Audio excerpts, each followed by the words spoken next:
최근 부동산 시장 상황을 정부가 그만큼 엄중하게 보고 있다는 뜻이기도 합니다.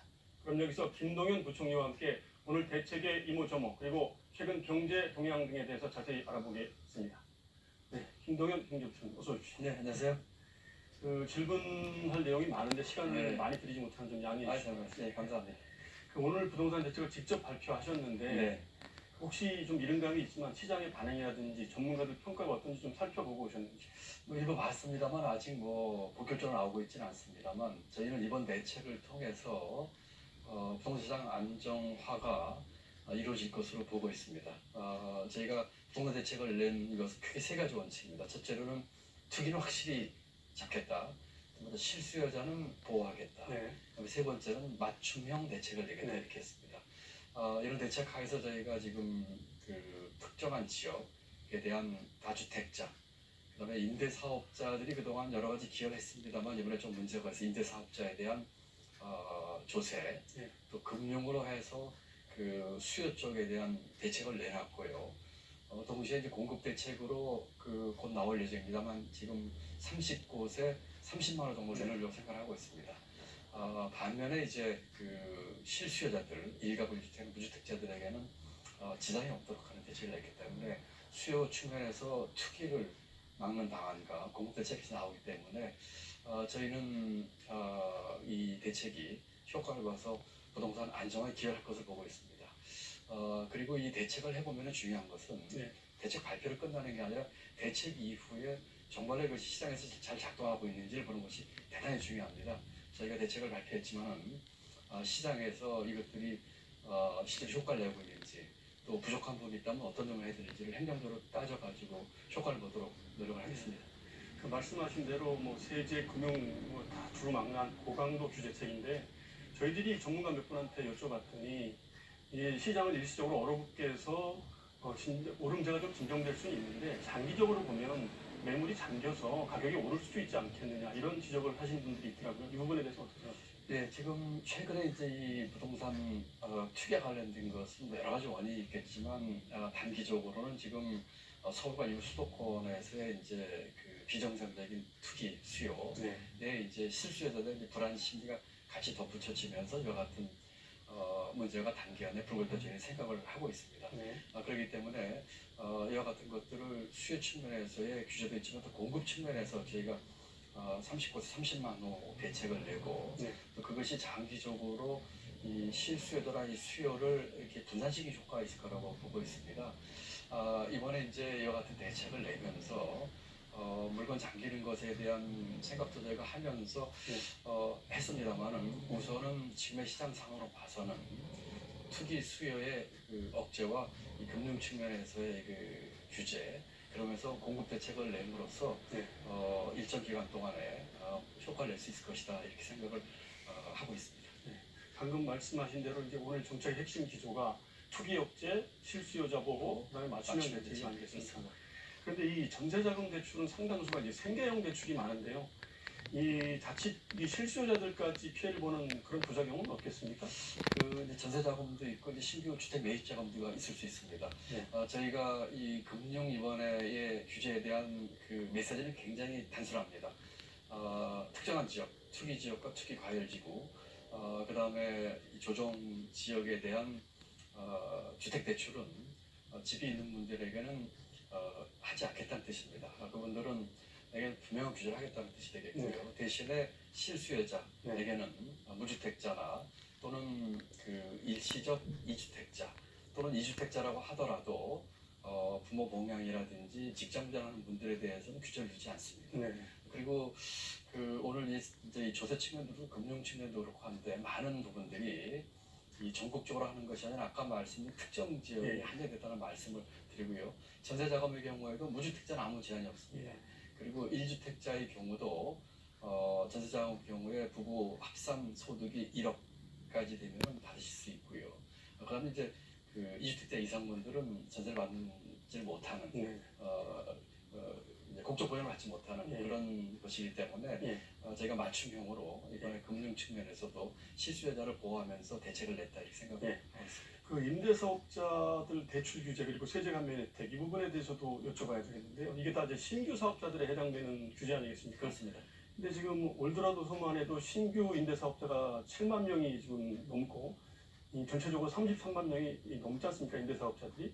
이분들한테는 이 규제가 해당이 안 되는 건데 이미 정책이 좀 늦은 거 아니냐, 실기한 거 아니냐 이런 지적이 있던데요. 그렇게 보실 수도 있습니다만 이렇습니다. 부동산이라고 하는 것이 살아 움직이는 생물체거든요. 네. 저희가 지난번에 그 임대 사업자에 대한 혜택을 드리면서 그 어떤 부동산 정책을 폈던 것은 네. 우리 전세나 월세 시장을 안정화를 위한 그런 정책의 목적을 가지고 있었던 것이고 그 정책은 상당히 효과를 봤습니다. 네. 그리고 여전히 그와 같은 그 임대 사업자들이 그렇게 하시는 것을 장려하는 것은 저희가 변함없는 정책 기조입니다. 다만 그와 같은 것을 일부 좀 뭐 악용을 한다고 할까요?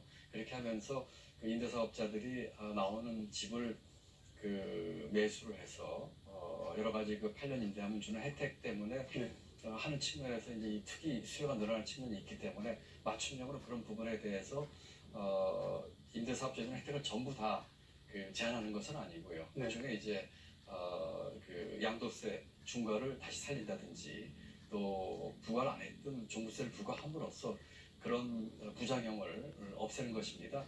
그렇기 때문에 임대 사업자들이 임대 사업을 활성화하면서 그 전월세 안정화하는 정책 기조는 변함이 없지만 네. 이번에 그 같은 조치를 했다 나가고요. 이와 같은 것들은 소급해서 기왕 있는 분들에게 적용할 수가 없습니다. 이 그렇죠. 법적 안정성 문제 때문에. 그렇기 때문에 이제까지 하신 분들에게는 그렇게 할 수 없고 앞으로 하는 분들에 대해서는 그와 같은 혜택을 일부 제한하겠다 네, 이렇게 알겠습니다. 하시면 되겠습니다. 그 오늘 대책에서 공급 부문이 빠졌는데요. 지금 30만 호를 공급하려면 이제 신규 택지를 확보를 해야 되는데 어떤 방식으로 신규 택지를 확보를 하실 건지 뭐 그린벨트 해제한다든지 뭐 재개발 재건축이라든지 여러 방법이 있을 텐데 어떤 방법으로 30만 호를 공급할 택지를 확보하시겠습니까? 지금 이제 국토부를 중심으로 해서 지자체 협의 중에 있습니다. 저희 생각으로는 서울과 인근 수도권에 공공택지 30곳 정도의 30만 호를 공급을 하려고 합니다. 어떤 방법이나 구체적인 내용은 제가 지금 말씀드리기는 어렵다는 생각이 들고요. 그와 같은 택지 공급과 함께 또 하나는 저희가 도심내 규제를 좀 풀려고 합니다. 네. 예를 들어서 용적률을 높인다든지 주거지역 비율을 높이는 식으로 해가지고 도심 규제를 풀어서 공급도 좀 늘려야 되겠다 이런 생각을 하고 있습니다. 다만 이와 같은 것들은 지자체가 협의를 필요하기 때문에 우선 다음 주 21일경에 1차로 대상 지역을 발표를 할 예정이고요. 또 하나는 이와 같은 공급 물량의 그 확대를 통해서 서민들의 주거 안정을 기하겠다고 하는 정부의 의지가 분명합니다. 예컨대 이번에 이제 종부세를 올리는 부분도 저희가 그 재원을 서민주택 안정에 하도록 하는 것을 국회에 이제 지자체 협의할 예정이 있거든요.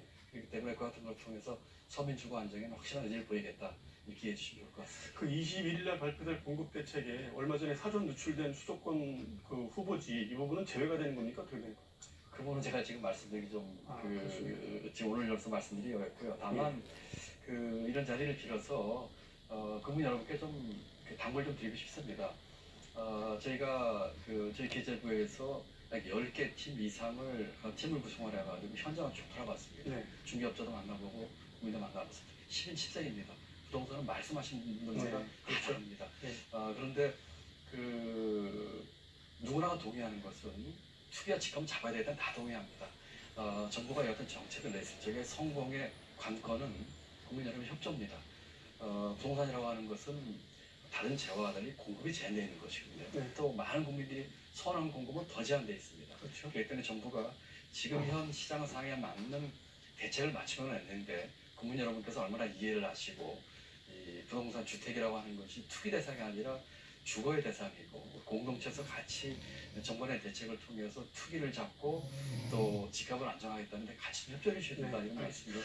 부동산 대책 마지막 질문 드리겠는데요. 네. 이번에 이 대책으로도 안정이 안 되면 추가 대책을 또 내놓겠다고 하셨단 말이죠. 추가 대책으로 나올 게 뭐가 있습니까? 저희가 이번 대책을 하면서 굉장히 광범위한 선택지를 가지고 이번에 대책을 만들었습니다. 네.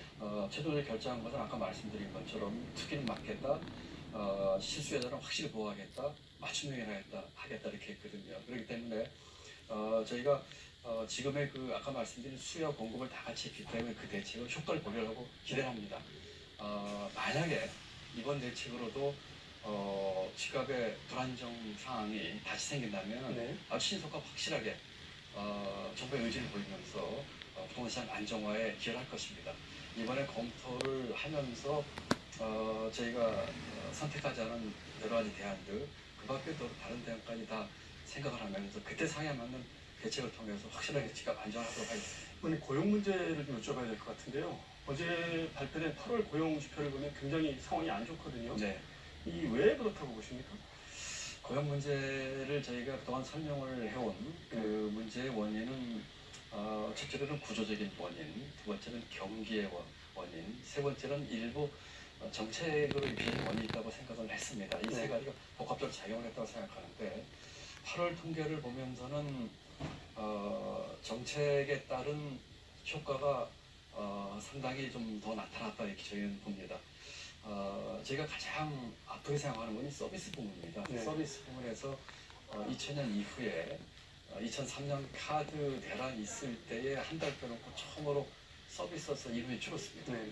그 중에서도 그 취약 업종을 저희가 음식, 도매, 숙박, 그 다음에 이 그 시설 관리 이 세 가지 업종을 보는데 이 업종에서 금년 7월까지 평균 한 신규가 18만 줄었는데 하루에 32만 명이 줄었습니다. 네. 그런 걸 봐서 저희는 저희가 생각했던 여러 가지 정책들이 가는 방향은 맞고 네. 또 취지도 올바랐지만 일부 시장에서 그 수용하는 과정에서 네. 영향을 미치지 않으니까 이런 생각을 하고 있습니다. 마지막 질문 하나 더 드려야 되는데요. 이 일자리 문제는 대통령이 직을 걸고 임해라 이렇게 당부할 만큼 굉장히 이제 이 정책, 현 정부의 핵심 정책인데요. 또 이 9월 고용 지표도 또 안 좋게 나올 것이다 이런 예측도 있고요. 고용 상황이 앞으로 계속 이렇게 악화되면 진짜로 직을 걸고 임하실 그런 생각이 있으신지. 물론입니다. 지금 이 고용이 이렇게 악화된 이런 그 상황에 대해서는 정말 국민 여러분들 손가락이 짝이 없습니다. 그리고 가장 큰 책임은 경제 팀장으로서는 제가 당연히 가장 큰 책임감을 느끼고 있고요. 네. 사실은 9월 지표도 저희는 9월 지표 포함해서 단기에 이 고용 지표가 개선될 거라고 기대하기 어려운 상황입니다. 네. 특히 9월 같은 경우는 저희가 이제 고용 지표는 전년 동월 대비를 하는데 작년 9월의 기절 효과가 상당히 높습니다. 이번 8월보다 작년 기준으로 9월 기저가 한 10만 명 이상 높습니다. 다시 말씀드리면은 8월에 비해서 9월은 저희가 통계상 10만 명을 좀 속된 말로 까먹고 들어간다 보시면 됩니다. 그렇기 때문에 9월 지표는 상당히 그 실망 좀 안 좋은 숫자가 나올 것을 제가 기대를 하고 있습니다. 다만 제가 최선을 다해서 그쪽에도 제가 경제장관을 하면서도 여러 번 얘기를 했습니다만 단기 대책으로서의 추경이라든지 지방 추경 또 재정 보강 또 내년도 예산 같은 정부품을 할 수 있는 건 최선을 다해서 할 것이고요. 무엇보다도 일자리는 민간 부분과 기업에서 나와야 됩니다. 그래서 이런 분들이 보다 경제하려고 하는 마인드 이런 것들이 우리 혁신성장이나 기업의 길을 살면서 일자리가 많이 나온다고 생각을 합니다. 단기에서 이와 같은 것을 갑자기 회복하기는 쉽지 않겠지만 그와 같은 꾸준히 노력을 해서 우리 국민 여러분께 많은 일자리 남은 노력을 최선의 노력 경주하겠다 이렇게 말씀드립니다. 알겠습니다. 시간 관계상 여기까지만 듣겠습니다. 김동현 경제부총리였습니다. 오늘 말씀 고맙습니다. 감사합니다.